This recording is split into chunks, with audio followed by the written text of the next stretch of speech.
Hello students, today I am going to cover the chapter from your unit 4 and this chapter is written by Takashi Shinode from the book The Other Gujarat. Now the name of the chapter is Legal Institutional Development and Sweepers in Ahmedabad. Now first of all, let us look at the theoretical perspective, that is from invisible to visible.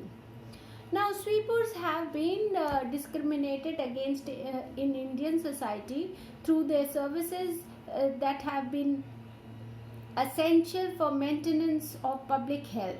They have been regarded as lowest among the lower classes. And in many parts of the country, sweepers are not allowed to appear before the Savarna Hindus, who believe that even the sight of sweepers would pollute them. Thus, sweepers were not only invisible due to their low status, but were also forced to be invisible by various regulations which sometimes force them to do work during night and early hours in the morning. Now the issues, as you already know, the reform movements had already started. So these issues attracted attention to various reformers, like we have already studied about Arya Samaj and Gandhian even before independence. Now Arya Samaj influence, you can see from the point that the Arya Samaj tried to influence the sweeper, especially as it was the segment of depressed classes which had many converts to other religion. So what they did, they encouraged the study of Vedas. So however, they did not address the special agenda for the sweepers. Please note this point, and this is written by Shyamlal in 1992. On the other hand, Harijan Sevak Sangh committed themselves to the importance of working condition of scavengers, and they were inspired by Mahatma Gandhi. And what Mahatma Gandhi was doing, he was practicing the self-disposal of human excreta at his ashram. He blamed that Hindu society actually ill-treated these sweepers. Now, what was his approach? He regarded these sweepers as mothers and the Hindu society as babies, considering the important role the sweepers are playing in caring for the society. And this Gandhian approach helped them to build new type of latrines to reduce the workload of scavenging. Now, this was before independence, you can say, but actual reform movement started after the independence, that you can see the last point. Now, how did it start? Let us see point by point. Now, the government of Saurashtra was quick in reviewing the condition of scavengers, and what they did, the first report of national importance was the Barve Committee, and it was submitted to government of Bombay. And this report has actually detailed analysis of the scavengers, scavengers, and this helped to evoke the keen interest among the administrators and social activists all over the India. And then, stimulated by this approach, the other committee, that is Malkani Committee in 1960, and then followed by Pandya Committee, then Basu Task Force and National Scheme, and many more. And in meanwhile, what was happening? The government such as Haryana, Karnataka, they also appointed the committees to understand the working condition of scavengers and sweepers. Actually, these reports, helped handled various aspects related to socio-economic conditions of scavengers and sweepers. And this report helped to change the the state, or you can say the working condition. Now what was happening here? Okay, now during the initial stage, what was the steps taken? Please understand this. The working condition of scavengers constituted the central issue. Okay, and what was that?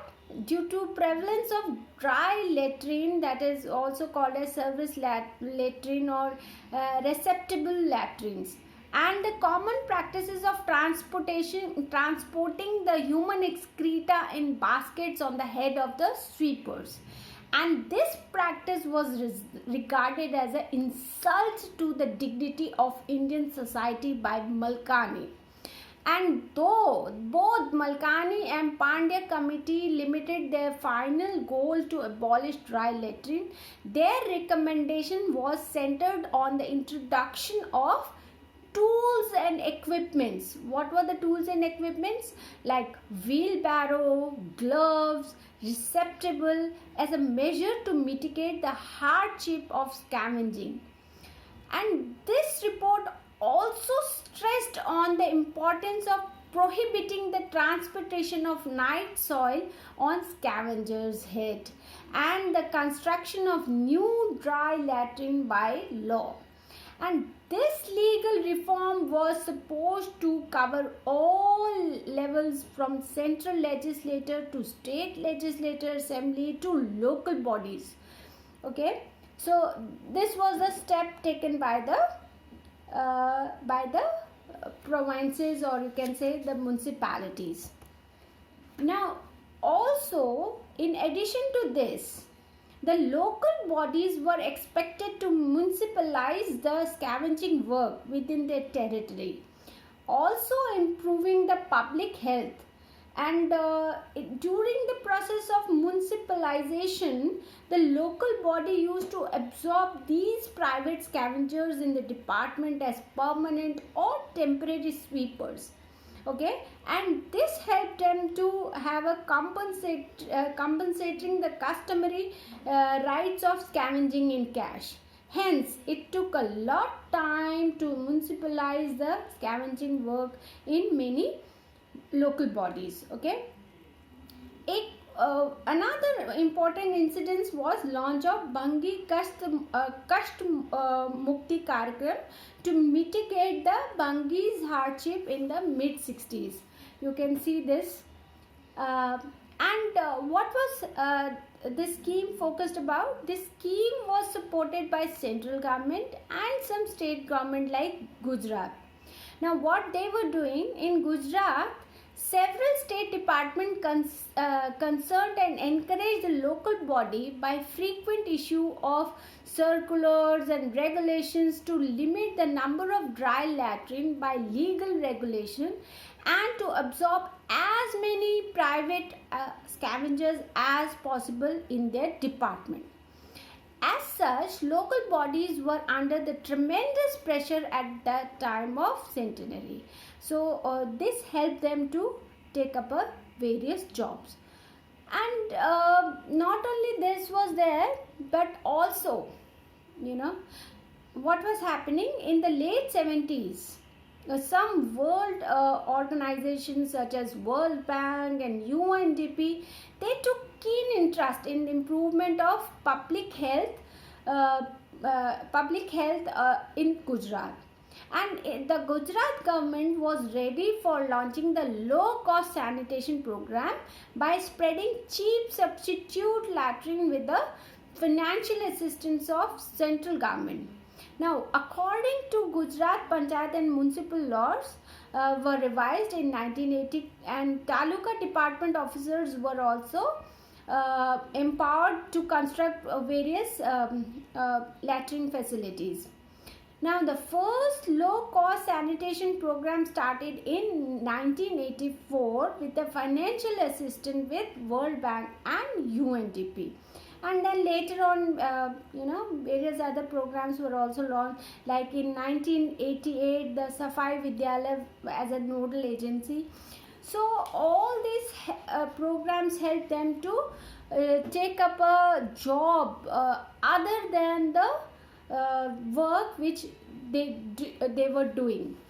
Okay. And now how this program made them from invisible to visible.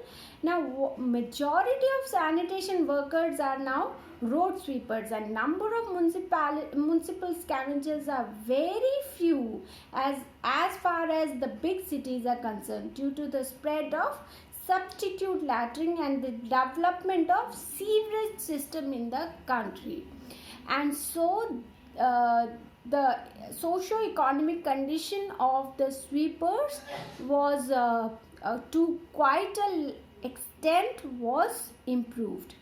Also, not only this, various awards were given to these sweepers, and in our next video we will discuss about the sweepers and awards which helped them to improve their condition. I hope you will learn from this video lecture, and in case you have any doubt, please follow the notes. Thank you.